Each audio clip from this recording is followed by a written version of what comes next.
सो नमस्ते गाइस, सब बने बने। अब आज के लिए वेलकम एंड बिना कोई देरी के स्टार्ट कीजिए। जैसे तो राष्ट्रीय न्यूज़ देखते हैं पहले। कल हम लोगों ने पढ़ा था मिल्क डे का, और जिन्होंने नहीं देखा है प्लीज़ जाके देखिए यार। ठीक है।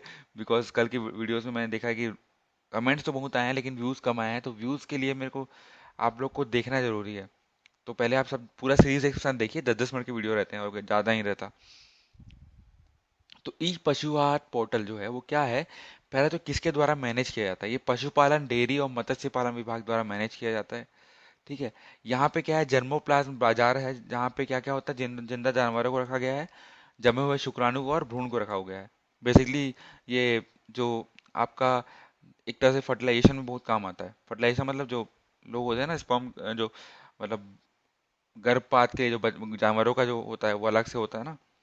एंड राष्ट्रीय दूध दिवस के अवसर पर केंद्रीय कृषि और विकास किसानों के कल्याण मंत्री ने इसका दिवस शुरू किया था। तो आपको क्या याद रखना है कि राष्ट्रीय दूध दिवस, फिर इसको याद करना है कि हम लोगों ने फादर ऑफ वाइट रिवॉल्यूशन पढ़ा था, फिर आपको याद करना है कि इसके लिए ई पशुहात स्कीम बनी हुई है, फिर आपको आना चाहिए दिमाग में फट से कि जन्म प्लस मार्केट है। ठीक है ना, ऐसे आना चाहिए। अब देखते हैं कि यूपीआई क्या है। यूपीआई में मतलब को लग रहा है कि पक्का एग्जाम में एक ना एक बार तो पूछने वाला है। या तो सीजी के एग्जाम पूछेगा, या तो कोई या व्यापम, या तो फिर बैंक में तो दे ही रहोगे ना कोई तो बैंक का एग्जाम भाई, उसमें पूछ सकता है। तो देखिए इसमें होता क्या है ना कि आपका जो मोबाइल में जो आपके ऐप्स रहते हैं बैंक्स के, उसमें आप एनईएफटी ट्रांसफर करते हैं, आईएमपीएस ट्रांसफर करते हैं। तो इस बार क्या होता है, एक यूपीआई करके नया आइकन आया होगा, देखिएगा आप। उसमें अगर आप अपना रजिस्ट्रेशन कर दें, फिर आपका यूजर नेम डाल दें। मान लीजिए मेरा यूजर नेम होगा @ जुड़ेगा, मेरा मेरा यूजर नेम है मान लीजिए विव ठाकुर करके। ठीक है। अब ऐसा यूजर नेम मेरा, अब मेरे को मान लो किसी और के उसमें डालना है, तो मैं उसका यूजर नेम डाल के जितना पैसा है वो मैं ट्रांसफर कर सकता हूँ। वो तुरंत ट्रांसफर हो जाएगा। ये नेशनल पेमेंट कॉर्पोरेशन द्वारा ट्रांसफर किया गया है, और ये 1 लाख इन अ डे आप ट्रांसफर कर सकते हैं।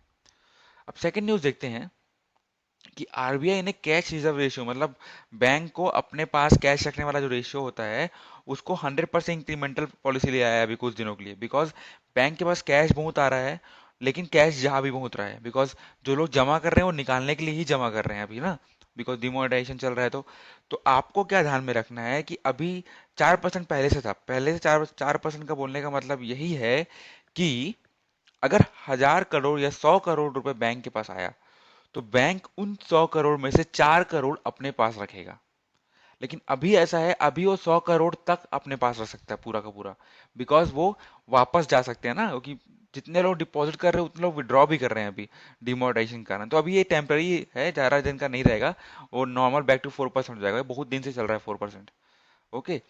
तो ये भी आपका bank plus CGPSC most important, because demonetisation के उसमें आ सकता है कि क्या क्या हुए हैं डिमोनेटाइजेशन में, या क्या चेंजेस हुए हैं, इनमें से क्या सही है। तो उसमें एक ऑप्शन आ सकता है कि आरबीआई ने ऐसा ऐसा किया था करके, है ना। अब आपका फेवरेट टॉपिक, बहुत ही ज्यादा रिक्वेस्टेड टॉपिक, तो कल मैंने एक छोटा सा पार्ट कवर किया था, आज मैं छोटा सा पार्ट कवर करूंगा ताकि छोटा छोटा करके आपको सब समझ में आ जाए। ठीक है। तो पहला देखते हैं किनका क्या हुआ। एंटी पहले देखना चाहिए। जैसे पहले हम देखते हैं कि राहुल गांधी या अरविंद केजरीवाल ने क्या बोला ना, तो वैसे पहले देखना चाहिए कि एंटी क्या हुआ, गलत क्या हुआ। कि इंद्रजीत सिंह जो शॉर्ट पुटर थे, और धर्मवीर सिंह जो कि 200 मीटर तेज भागने में था, उनको निलंबित कर दिया गया था, कुछ ड्रग जो टेस्ट होता है उसके कारण। तो ये दो नाम थोड़ा सा देख लीजिए, कभी कभार बहुत ही नॉर्मल क्वेश्चन है, लेकिन क्या पता, लक का अपन भरोसा नहीं कर सकते ना। तो India was fourth place in hockey, Germany was the first one. ये मैं मेंस की बात कर रहा हूँ। भारत चौथे स्थान पे था हॉकी में, और जर्मनी जो जो है वो आपका पहले स्थान पे था। अब देखिए भारत छठवें स्थान पे था हॉकी में, वो भी वुमेन्स के लिए, और उसमें ग्रेट ब्रिटेन था। ठीक है। अब देखिए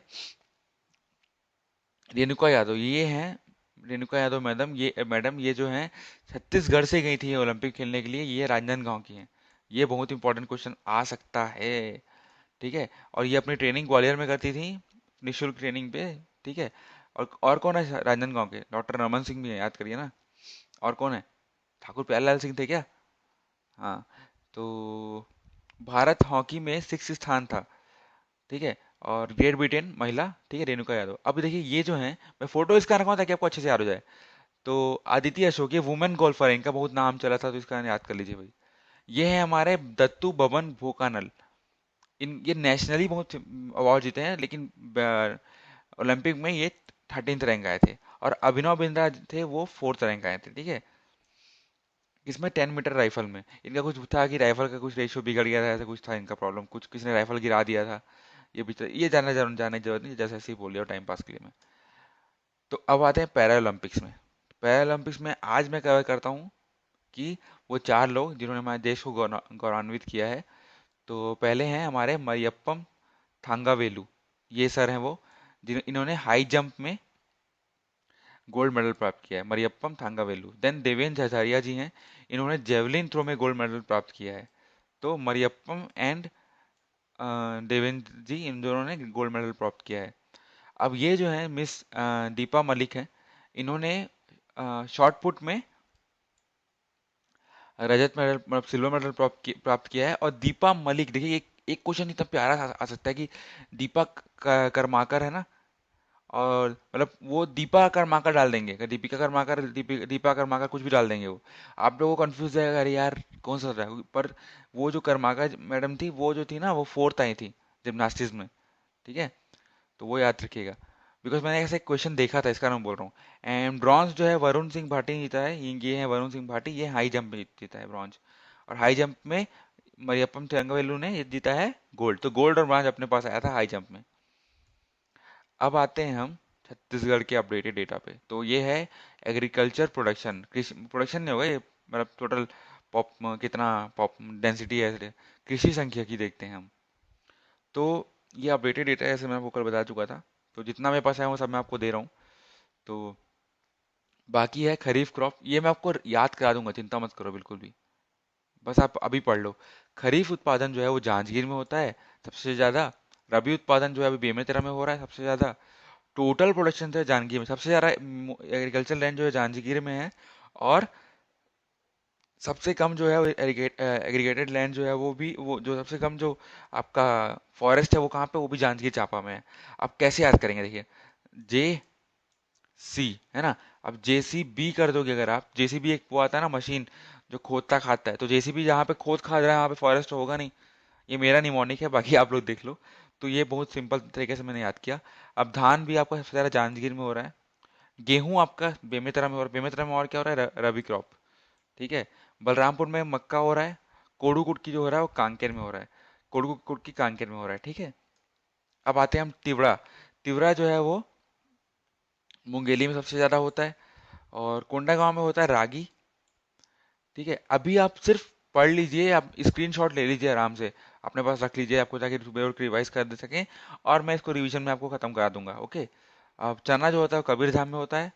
उड़द कहाँ के होता है, कहाँ पे होता है, धमतरी और नारायणपुर। उड़द का डी से धमतरी, ठीक है, समझ जाओ। बलरामपुर में क्या होता है, तुअर। बलरामपुर में और क्या होता है, बलरामपुर में होता है मक्का, तो मक्का और तुअर बलरामपुर में होता है भाई।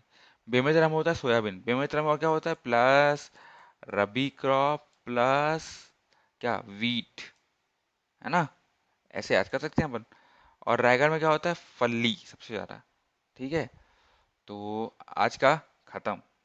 बेसिकली छोटा सा ही रखेंगे, ताकि एक एक दिन में ना थोड़ा थोड़ा ही पढ़े भाई, ओके। ज्यादा किसी को समझ में आने वाला नहीं। तो अब कल से अपडेट है, जी हाँ, आप लोग सही थे, आर एस गर्ग जो थे वो एक्टिंग चीफ जस्टिस थे। एक्चुअली मेरे को पता था, मैंने क्वेश्चन पे डालना भूल गया, ओके। तो वही वही हुआ, बिकॉज फर्स्ट फर्स्ट जो है ना, फर्स्ट मेरे को आर एस गर्ग, मेरे दिमाग में आर एस गर्ग था, तो इस कारण मैंने वो आंसर डी रखा है उसका। तो thank you very much to all the peoples who said this thing, जिसने इसको हाईलाइट किया। एंड अपने मार्क्स बढ़ा लीजिए आप ठीक है। तो नाउ आज का बात, जो नया रायपुर में 181 एकड़ का जलाशय जो है वो कहाँ पे है, ठीक है। 181 एकड़ नए रायपुर में जलाशय कहाँ पे है, क्या कहाँ किसके पास स्थित है, सोचिए सोचिए। देन अब आता है ओलंपिक फ्लैग बियरर। देखिए, पैरा ओलंपिक नहीं बोला हूँ, ओलंपिक फ्लैग बियरर बोला हूँ। कौन कौन थे ओलंपिक ध्वजवाहक, कौन कौन थे, कौन कौन, दोनों, सामने वाले भी पीछे वाले, आते समय जाते समय दोनों। अब पिग्मी हॉक कहाँ पाया जाता है, ठीक है। ये है कि छत्तीसगढ़ में वनों का कुल क्षेत्रफल में कुल वनों का कितना प्रतिशत है।